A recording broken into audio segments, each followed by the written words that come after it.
Hello everyone, welcome back to part 5 of the 2017 Chevy Camaro 50 build. In this video we will be detailing the interior and doing the final assembly. I really appreciate you guys for tuning in, and as always, don't forget to like and subscribe to the channel.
For my last couple of videos, I've been recording with my GoPro Hero 9, and although it's small and has a wide field of view, it has a fixed focal length, which means it's hard for it to see the finer details.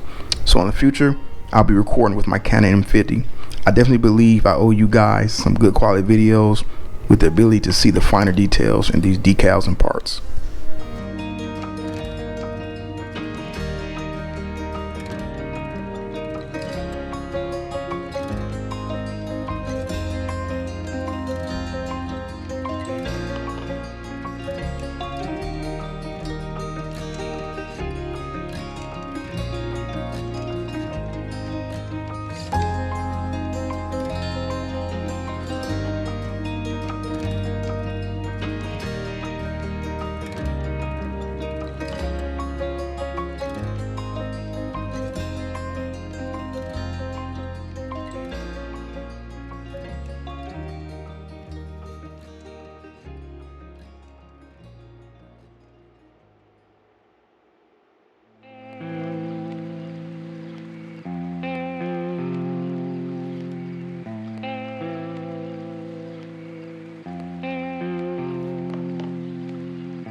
Side note, if you're going to build this model, please don't make the same mistake I did. Remember, the seats go in before the dash. It didn't cause a huge problem, but still, I guess that's what directions are for, right?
And that is it for the video and this build. Thanks for all the pointers, tips, and sticking around through this build. Make sure you subscribe, turn on your notifications, and be on the lookout for the start of the next kit. Happy building, and I'll see you guys and girls in the next video.